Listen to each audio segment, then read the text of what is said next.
आज हम पढ़ेंगे ionisation energy. Minimum energy required to remove an electron from gaseous atom to form cation. इसको हम आयोनाइजेशन एनर्जी कहते हैं। इसकी जनरल एग्जांपल देख लें। सपोज करते हैं एक कोई भी एटम है, गैसियस एटम है, उससे जब एक इलेक्ट्रॉन रिमूव करेंगे तो जितनी एनर्जी रिक्वायर होगी उसको हम आयोनाइजेशन एनर्जी कहते हैं। अब इसकी कुछ एग्जांपल पर आ जाते हैं। सपोज करते हैं हमारे पास पोटाशियम गैसियस एटम में है, इससे जब एक इलेक्ट्रॉन रिमूव करेंगे तो कितनी एनर्जी रिक्वायर होगी, वो होगी delta H is equal to 419 kilo joule per mole. जब सोडियम की बात करें तो सोडियम गैसियस एटम में से जब एक इलेक्ट्रॉन रिमूव करेंगे तो हमारे पास सोडियम आयन बनेगा और कितनी एनर्जी रिक्वायर होगी, 496 किलो जूल पर मोल। मैग्नीशियम की बात करें, जब मैग्नीशियम से एक इलेक्ट्रॉन रिमूव करेंगे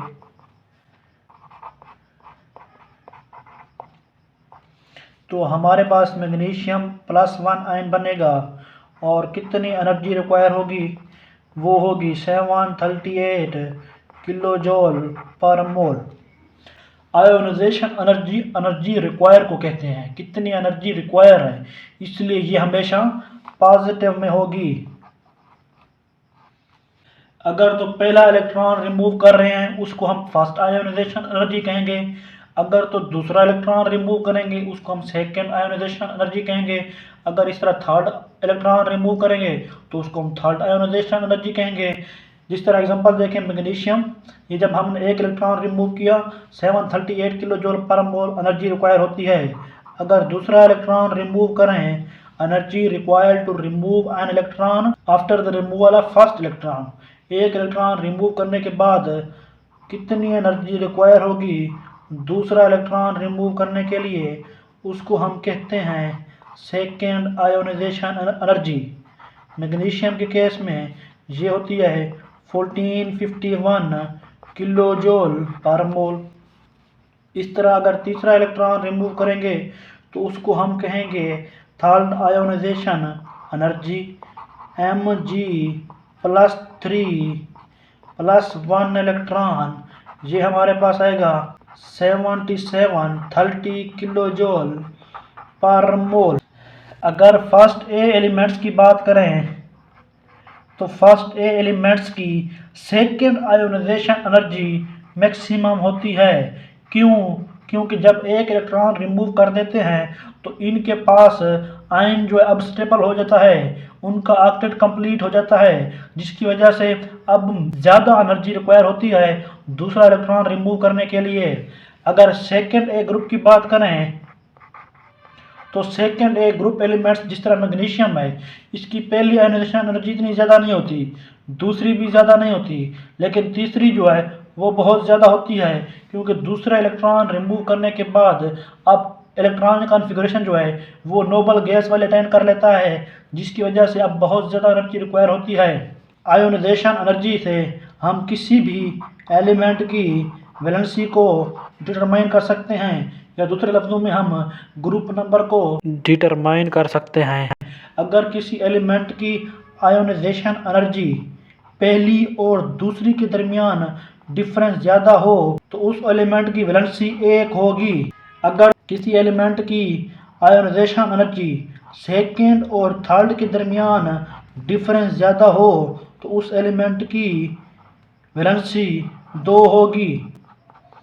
जिस तरह मैग्नीशियम की बात करें तो इसमें फर्स्ट और सेकेंड आयोनाइजेशन एनर्जी के दरमियान में gap approximately 700 kilo joule per मोल है, लेकिन अगर सेकेंड और थर्ड की बात करें तो यहाँ पर अप्रॉक्सीमेटली 5000 किलो जूल पर मोल है।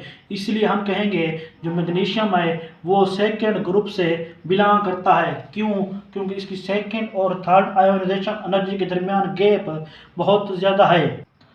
Ionisation energy is an index to metallic character.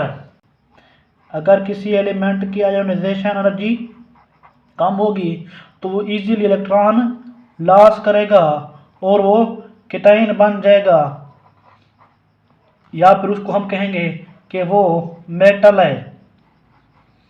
लेकिन नॉन मेटल के केस में आयोनाइजेशन एनर्जी ज़्यादा होती है, जिसकी वजह से वो इलेक्ट्रॉन इजीली लॉस नहीं करते और वो एनाइन बनाते हैं, और उसको हम नॉन मेटल कहते हैं। नॉन मेटल की आयोनाइजेशन एनर्जी मैक्सिमम होती है, मेटल की आयोनाइजेशन एनर्जी मिनिमम होती है, और मेटलाइट्स के केस में आयोनाइजेशन एनर्जी इंटरमीडिएट होती है। अब बताएं कौन से ऐसे ग्रुप्स हैं जो एबनॉर्मल बिहेवियर शो करते हैं। वो हमारे पास है थर्ड ए और सिक्स्थ ए। इसकी वजह क्या है? अगर फर्स्ट ए और सेकंड ए की बात करें, फर्स्ट ए और सेकंड ए की बात करें तो हमारे पास इलेक्ट्रॉनिक कॉन्फ़िगरेशन आती है NS1 और NS2। लेकिन थर्ड की बात करें तो यहाँ पर आती है NS2 NP1। ये जो NP1 है ये पार्शली फील्ड ऑर्बिटल है। यहाँ पर जो NS1 है और NS2 है ये हाफ फील्ड और कंप्लीटली फील्ड ऑर्बिटल्स हैं। इनकी आयोनाइजेशन एनर्जी ज़्यादा होती है, लेकिन थर्ड ए की आयोनाइजेशन एनर्जी क्यों कम हो जाती है? क्योंकि जो NP1 है ये पार्शली फील्ड ऑर्बिटल होता है, और पार्शली फील्ड ऑर्बिटल जो है वो हाफ फील्ड और कंप्लीटली फील्ड ऑर्बिटल दोनों से लेस स्टेबल होते हैं, इसलिए कम एनर्जी रिक्वायर होती है इलेक्ट्रॉन को रिमूव करने के लिए। अब आते हैं सिक्स्थ के केस में। सिक्स्थ की आयोनाइजेशन एनर्जी क्यों कम हो जाती है? वो इसलिए फिफ्थ से इसलिए कम होती है क्योंकि फिफ्थ की बात करें तो हमारे पास इलेक्ट्रॉनिक कॉन्फ़िगरेशन आती है NS2 NP3, जबकि सिक्स्थ की बात करें सिक्स्थ ग्रुप की तो हमारे पास इलेक्ट्रॉनिक कॉन्फ़िगरेशन आती है NS2 NP4। अब यहाँ पर वैसे तो मैक्सिमम इलेक्ट्रॉन P में 6 आ सकते हैं, लेकिन यहाँ पर 3 है। अगर 6 आता तो कम्प्लीटली फील्ड होता, लेकिन यहाँ पर 3 इलेक्ट्रॉन है तो ये हाफ फील्ड ऑर्बिटल होता है, इसलिए इसकी एनर्जी ज़्यादा होती है। लेकिन जब यहाँ पर आए तो यहाँ पर NP4 है, ये पार्शली फील्ड ऑर्बिटल है, ये हाफ फील्ड ऑर्बिटल है, इसलिए इसकी आयोनाइजेशन एनर्जी ज़्यादा होती है और सिक्स्थ की आयोनाइजेशन एनर्जी कम हो जाती है। अगर ओवरऑल हम बात करें लेफ्ट टू राइट पीरियड में किस तरह ट्रेंड है वो आप देख लें। सबसे मिनिमम आयोनाइजेशन एनर्जी वो है फर्स्ट ए की, उसके बाद है थर्ड ए की, उसके बाद है सेकंड ए की। मतलब सबसे मिनिमम फर्स्ट ए, उससे ज़्यादा थर्ड ए, उससे ज़्यादा सेकंड ए, उसके बाद है फोर्थ ए, उसके बाद है सिक्स्थ ए, उसके बाद फिफ्थ, उसके बाद सेवन्थ और उसके बाद एट्थ। अब आते हैं आयोनाइजेशन एनर्जी किन किन फैक्टर पर डिपेंड करती है। सबसे पहला जो फैक्टर है वो है एटॉमिक रेडियस।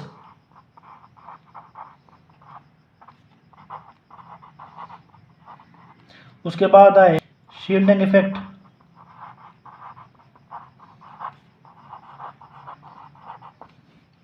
उसके बाद है न्यूक्लियर चार्ज,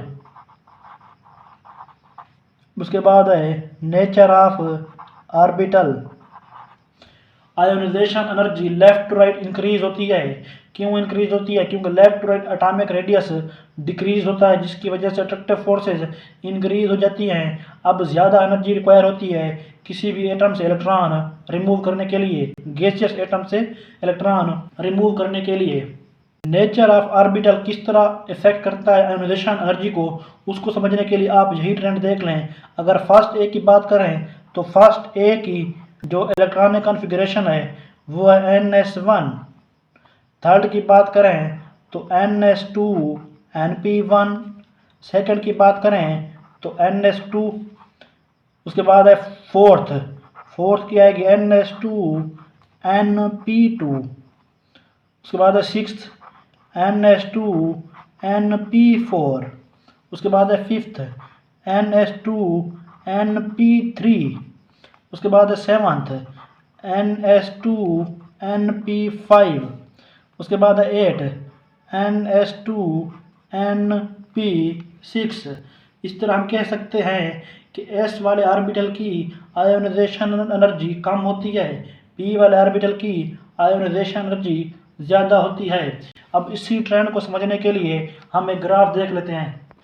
ये हमारे पास आयोनाइजेशन एनर्जी का ग्राफ है, आयोनाइजेशन एनर्जी और एटॉमिक नंबर के दरमियान। एक तो सबसे पहले ये आप देख लें, जो नोबल गैस हैं, helium, neon, argon, krypton, xenon, इनकी आयोनाइजेशन एनर्जी अपने रेस्पेक्टिव पीरियड में ज़्यादा होती है। अगर उसके बाद टॉप टू बॉटम की बात करें तो हीलियम की सबसे मैक्सिमम आयोनाइजेशन एनर्जी है, उसके बाद नियॉन, उसके बाद आर्गन। इस तरह टॉप टू बॉटम डिक्रीज हो रही है और लेफ्ट टू राइट इंक्रीज हो रही है। किस तरह इंक्रीज हो रही है, अब देख लेते हैं सेकंड पीरियड को। लिथियम, उसके बाद बेरिलियम, उसके बाद बोरॉन की कम हो जाती है। क्यों? क्योंकि यहाँ पर Np1 आ जाता है। बेरिलियम में NH2, लेकिन यहाँ पर Np1 आ जाता है। उसके बाद नाइट्रोजन, ऑक्सीजन की फिर से कम हो जाती है। क्यों? क्योंकि नाइट्रोजन के केस में इलेक्ट्रॉनिक कॉन्फ़िगरेशन हाफ फिल्ड होती है, NH2NP3, लेकिन ऑक्सीजन के केस में NH2NP4। तो NP4 जो पार्शली फील्ड है, इसलिए आयोनाइजेशन एनर्जी डिक्रीज हो जाती है। उसके बाद आते हैं नियॉन में। नियॉन की मैक्सिमम हो जाती है। क्यों?